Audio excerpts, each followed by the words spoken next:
사랑하는 행복한 교회 성도 여러분, 오늘은 2022년 5월 30일 월요일입니다. 오늘 본문에서는 사울은 지금이 블레셋을 완전히 굴복시킬 기회임을 알았습니다. 그러므로 사울은 백성이 음식을 먹고 힘을 얻었으므로 블레셋과의 전쟁을 계속하기로 하고 하나님의 뜻을 물었으나 대답하지 않으셨습니다. 사울은 하나님의 응답이 없는 것이 이스라엘 가운데 죄가 있기 때문이라고 판단했습니다. 그리고 제비뽑기를 사용하여 죄인을 찾았는데 요나단이 제비뽑기에 걸렸습니다. 사울은 요나단을 죽이려 했으나 백성들이 요나단을 응호하여 그를 살려주었습니다.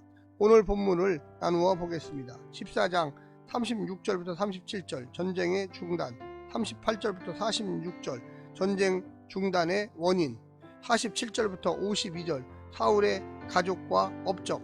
먼저 오늘 본문 사무엘상 14장 36절부터 52절까지의 말씀을 듣고 다시 오겠습니다.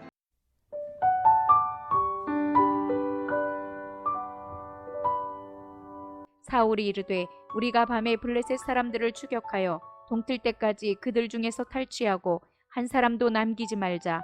무리가 이르되 왕의 생각에 좋은 대로 하소서 할 때에 제사장이 이르되 이리로 와서 하나님께로 나아가사이다 하매 사울이 하나님께 묻자오되 내가 블레셋 사람들을 추격하리이까 주께서 그들을 이스라엘의 손에 넘기시겠나이까 하되 그날에 대답하지 아니하시는지라.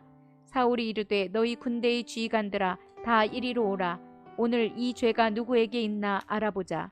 이스라엘을 구원하신 여호와께서 살아계심을 두고 맹세하노니 내 아들 요나단에게 있다 할지라도 반드시 죽으리라 하되 모든 백성 중 한 사람도 대답하지 아니하매 이에 그가 온 이스라엘에게 이르되 너희는 저쪽에 있으라. 나와 내 아들 요나단은 이쪽에 있으리라. 백성이 사울에게 말하되 왕의 생각에 좋은 대로 하소서 하니라.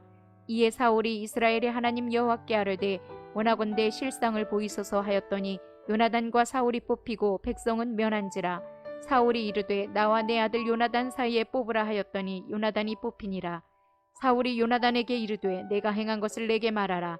요나단이 말하여 이르되 내가 다만 내 손에 가진 지팡이 끝으로 꿀을 조금 맛보았을 뿐이오나 내가 죽을 수밖에 없나이다. 사울이 이르되 요나단아 내가 반드시 죽으리라. 그렇지 않으면 하나님이 내게 벌을 내리시고 또 내리시기를 원하노라 하니 백성이 사울에게 말하되 이스라엘의 이 큰 구원을 이룬 요나단이 죽겠나이까. 결코 그렇지 아니하니이다. 여호와의 살아계심을 두고 맹세하옵나니 그의 머리털 하나도 땅에 떨어지지 아니할 것은 그가 오늘 하나님과 동역하였음이니이다 하여 백성이 요나단을 구원하여 죽지 않게 하니라.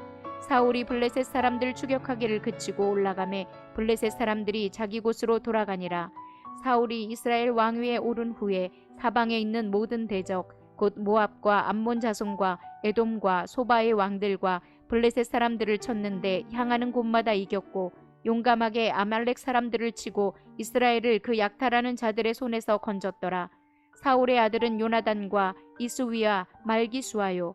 그의 두 딸의 이름은 이러하니 맏딸의 이름은 메라비요 작은 딸의 이름은 미갈이며 사울의 아내의 이름은 아히노아미니 아히마아스의 딸이요 그의 군사령관의 이름은 아브넬이니 사울의 숙부 넬의 아들이며 사울의 아버지는 기스요 아브넬의 아버지는 넬이니 아비엘의 아들이었더라.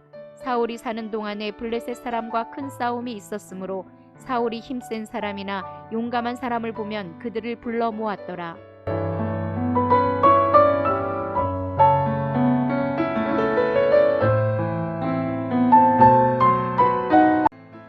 사무엘서는 3명의 통치자 사무엘, 사울, 다윗에 관한 기록을 각각 3부분으로 구분하고 있습니다. 처음에는 사울의 즉위와 초기 통치에 관하여 설명하였고 중간에 그의 통치를 요약하고 마지막으로 통치권이 다음 사람에게 이양되는 과정을 기록하고 있습니다. 이것이 사무엘의 경우와 또한 사울의 경우 또한 다윗의 경우라고 하는 첫 번째, 두 번째, 세 번째의 구분으로 등장하고 있습니다. 한마디로 즉위, 초기 통치, 그리고 마지막으로 통치가 다음 사람에게 이양되는 과정을 설명하고 있다는 것입니다. 오늘 본문을 4부분으로 자세히 설명드리겠습니다. 첫 번째, 하나님의 침묵과 사울의 맹세. 블레셋을 계속 추격해도 좋은지 알기 위해 제사장을 통해 하나님께 묻지만 하나님은 아무 대답도 하지 않으십니다.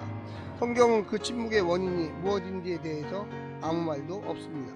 하지만 사울은 자신을 돌아보는 대신에 그 책임 소재를 분명히 하기 위해 제비를 뽑는데, 그 전에 하나님으로 하여금 침묵하게 한 죄를 범한 자는 아들 요나단이라도 죽음을 피할 수 없게 하겠다고 맹세했습니다. 자신에 대한 지나친 확신에서 나오는 맹세에 남발을 하고 있는 것이죠. 두 번째는 요나단의 죄와 자백입니다. 요나단에게 제비가 떨어지자 요나단은 두말 않고 자신이 한 일을 실토하고 자신은 이제 아버지 사울의 맹세대로 죽을 수밖에 없다는 것도 인정했습니다. 사울도 성마른 맹세를 한 자신은 돌아보지 않은 채 주저없이 아들에게 죽음을 선포합니다. 하나님께 순종하기 위해서 이렇게까지 자식에게 비정해야만 하는 것인지 모르겠습니다. 설령 그렇더라도 사울은 자신을 부끄럽게 여겨야 하지 않겠습니까? 세 번째는 요나단의 처형을 저지하는 백성들.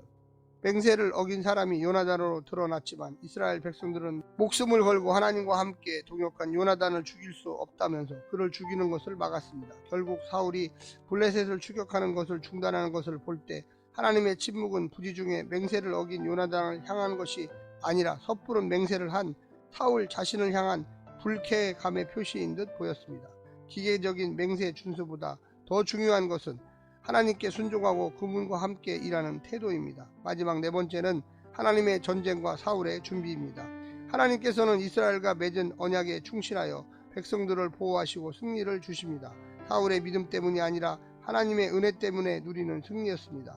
하지만 사울은 블레셋과의 큰 싸움을 위해 힘세고 용감한 사람만 보면 자기 부하로 삼았습니다.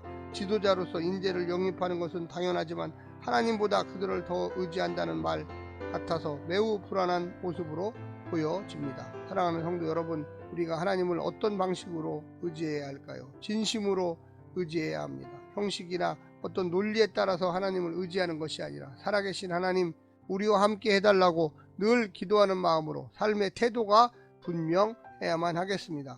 오늘 하루도 승리하시고 하나님의 놀라운 축복과 은혜 받으시기를 간절히 부탁드립니다. 샬롬.